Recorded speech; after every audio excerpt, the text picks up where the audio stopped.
Okay, if you haven't noticed, I wasn't playing the black keys at all. I was only playing the white keys.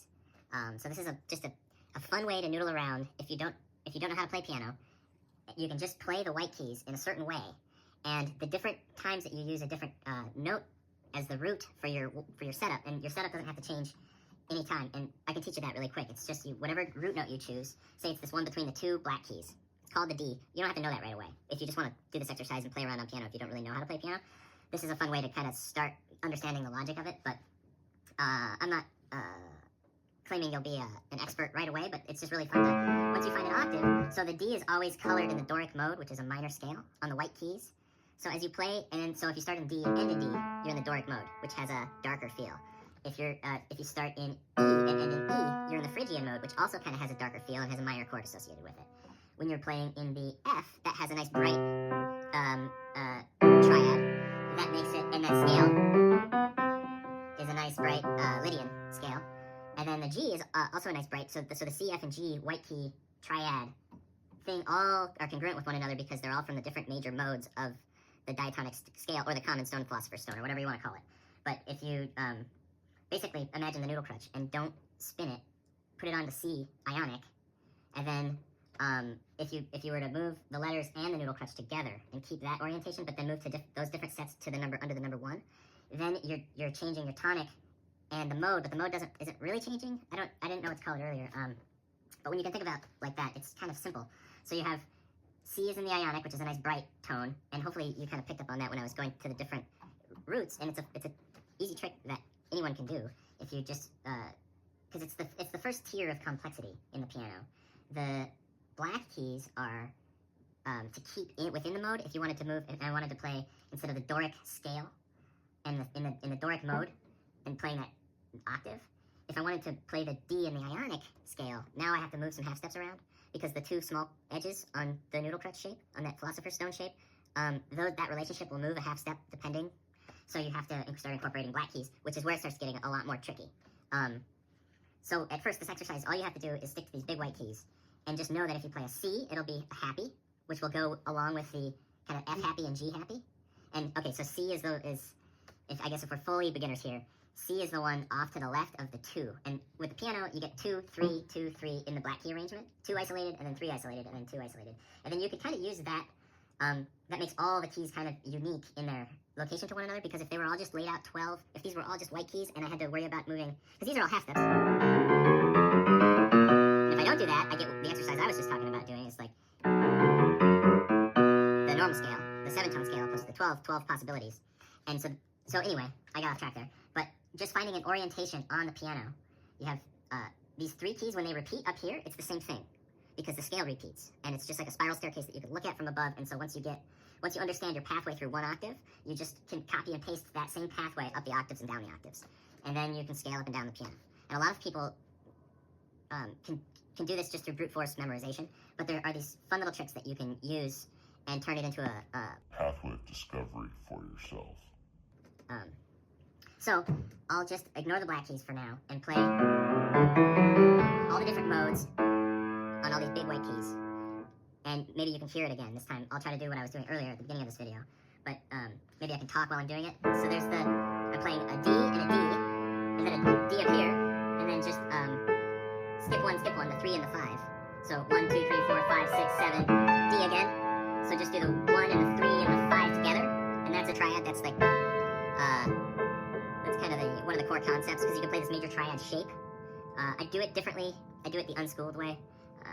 You're supposed to do it, but just to get you started, do it however way is comfortable, and then maybe use discipline and teach yourself the right way to do it. Yeah. But, because there are times when you might want to do that, but I don't know. Like, do whatever makes you feel comfortable, I guess. I don't want to tell you what to do. But so I can do the same thing with octaves and move this to a root note. There's my root note D. I'm just going to move this whole thing. I got my octaves here. Now I moved it all down to C.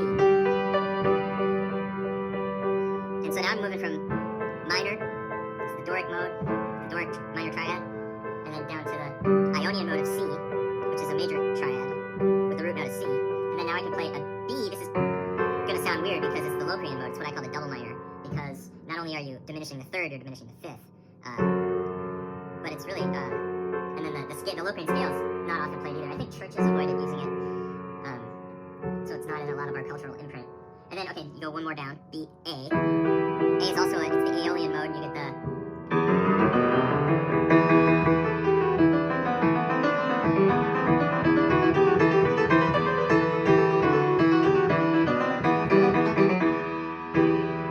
So that was, I couldn't mess up. I was just hitting all white keys in an Aeolian mode of A,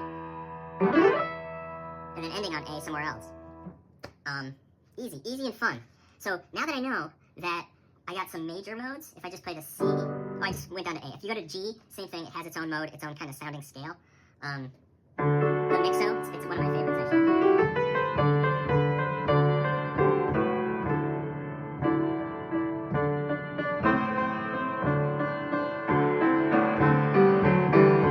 So, very easy to play the mixo mode, the Mixolydian mode in G, because it's just the white keys. Now, if I wanted to play the major Ionic mode in G, it's a little trickier, because now I need to change some things. I need to not play the 7th where I'm playing it. This is where the noodle crutch comes in. You can turn the dial and say, you know, I want to see what notes I play out of the G, not just the mixo scale of the white keys, but which black keys and white keys. Now that if I play a black key, I'm going to have to avoid that white key right next to it that I was playing, or that I could be playing, to form a triad, because that middle triad will move around and flavor the chord. And most people think about it as just like, was that a minor scale or a major scale? But there's actually 3 minor scales and 3 major scales, and then that one Locrian scale, which is a double minor.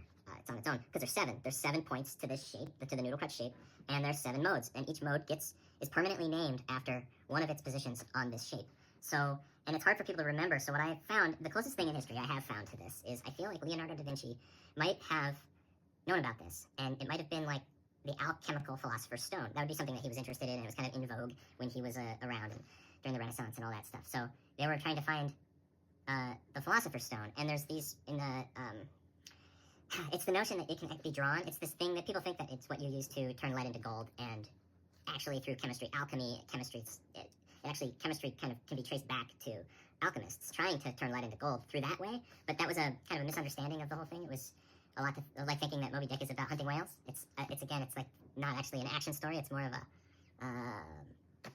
life lesson, holy book. And same with the Philosopher's Stone. The Philosopher's Stone was more of like a life lesson holy book. It wasn't actual gold, but it was turning yourself into gold, like changing your leaden concepts into something sleek and shiny. And I believe this common stone, this noodle crutch device, to be able to have the ability to turn musical lead into musical gold, which is rote memorization and reading just what's there and playing like a record player, into the mindset of creation of the person who made that piece of music, or that who thought of how to make a scale of music in the first place. And that's going way back. But so these alchemists were looking for the Philosopher's Stone, and so the way to draw the Philosopher's Stone is written down by some alchemist in some book, and it has to do with taking a man and a woman and putting them in the middle of a circle that's in the middle of a quadrangle that's in the middle of a triangle that's in the middle of a circle again. And that is how you draw the Philosopher's Stone. So people have attempted to draw the Philosopher's Stone through time, and there are all sorts of cool little drawings of people's different, and people think there's actually true knowledge encoded, because it's all secrety stuff. And so because of all that history, and because it's contemporaneous with Da Vinci, and because Da Vinci was knew about everything going on at that time, and was probably very even influential in this being popular, who knows, but I'm sure people know. But so I think that his famous drawing of the Vitruvian Man, which was, Vitruvius was an architect who was in vogue, and he was talking about how the proportions of the human body are perfect proportions, and that structures and buildings should also have those proportions and stuff. And in one of his architecture books, he was writing about he was talking about how perfectly mathematical the human body is. And so he describes the human body as within a circle and a square, and there, if you put a man and line his navel up to the center of the circle, and there's this whole description, and actually Da Vinci writes it in reverse in Italian because he used to write backwards using a mirror. Some say not to smear ink. I think it was because it was like trying to point to this maybe being also a secret Code. thing, but that Code. was super easy to break. He was left-handed. He didn't want to smear ink. He didn't want to drag his hand over the fresh ink, so he wrote backwards using a mirror. That's the explanation, anyway. I think it also points to maybe there are some other Things encoded. because when you look at it, it's Coded. you just need a mirror to read it, and then it's an easy Code. break, right? But maybe there are other things that are also Encoded. in these. They're actually called Codexes. of Leonardo. So anyway, his drawing of Vitruvius, he writes what the rules are out of Vitruvius, and he does the drawing. He violates the rules, and it's ironic. Like if you, he doesn't line the navel up to the center of the square. He moves where the center of the whole object is, and he makes it kind of work better.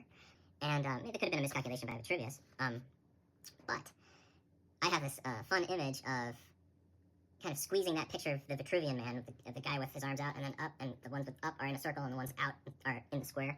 And I have the idea that that was his secret drawing of the Philosopher's Stone, and there's a man in the square, and behind him is a woman on the circle, and that's the description of the Philosopher's Stone. It's a drawing of a man and a woman, but Da Vinci was three-dimensional.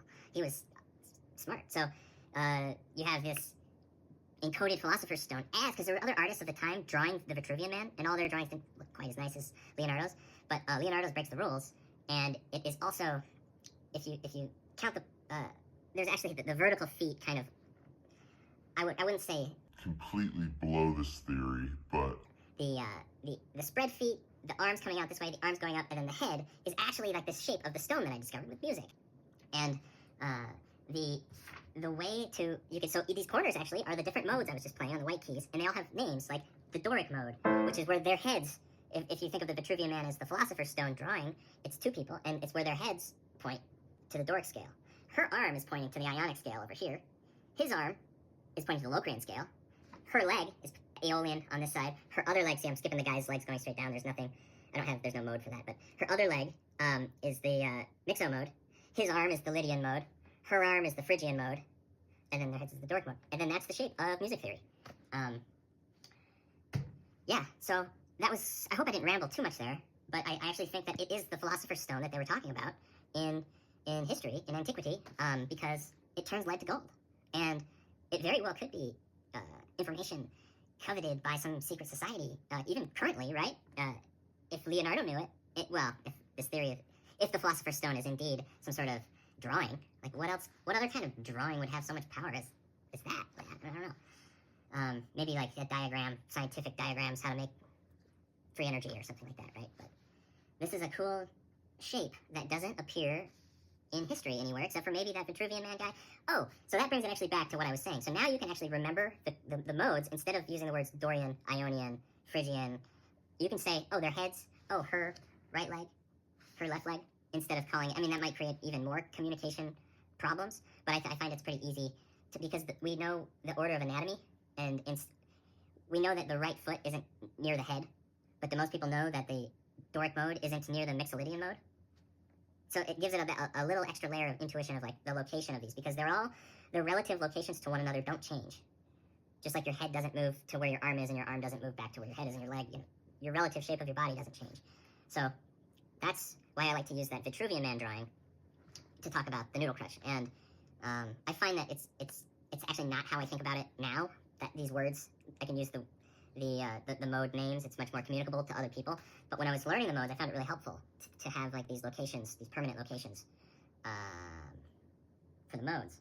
And then now, okay, to maybe get into these modes again, I'll just maybe end this video right now with me staying on the white keys, and which is the C Ionic mode, the D Doric mode. And so if you take the dial of notes, they all line up to these corners that are all also mode names, that are all also, you can think of them as that Vitruvian anatomy. And so when I start on C, but now, so the reason that the noodle crutch is dials that can spin is because you don't always have to play this Ionic mode on the C. The Ionic mode can go to any other note in that 12-note scale as well. So, but right now I'm taking the mode, the stone, the Philosopher's Stone, or this diatonic stone, the seven-pointed stone, and I'm spinning it I'm not spinning it within the wheel. I'm spinning the names of the notes and the wheel together. So there's no movement between that. They're just together. They move to the one spot on the dial. And then now I'm in, G mixo. Now I'm in A aeolian. But now if I want to get out of A aeolian and play an A ionic, I can not move the wheel of notes. I can move the stone. And now I'm playing. Now the corners all point to the right notes in that scale. It's mind blowing. It's great. It's still teaching me all sorts of stuff, and that's part of this channel. It's like, I feel with this tool, I can basically learn and have fun with every instrument, because music is more than just like outputting the accumulation of your practice, even though that's a lot of what it is. Sometimes you reach these flow states, and sometimes you feel like you actually, when you're done playing, that you have learned something through playing, and that is that's the very, like, expands your mind, grows your brain. It feels like an endorphin rush. I don't know. Music, I think, is so good for you, and it's the type of music that isn't the repetitive music. It's the never before. You've never done that before. It's not like this is something that you've done and at first you were bad at, and then you got better and better and better and better. It's like sometimes magic starts flowing out of you, and you're like, whoa, what am I doing? And that's the excitement in music, and it can happen in groups of people, with like small groups of people playing music together. You can be not playing songs, and that can be happening to everybody, and everybody's like, what's going on? It's like a Ouija board, and everyone's like, are you moving it? Are you moving it? And no one can screw up, and there are these times where. And they're my favorite times in life. Like, a lot of people learn and have fun playing music, and we don't need to pedestalize music people. We can all be music people, and it can be like a different thing for culture or humans or whoever. It can be more of something you get together with people and you do, or like you're waiting at the bus stop with some strangers and you all just start jamming out. Like, that would make life so cool. The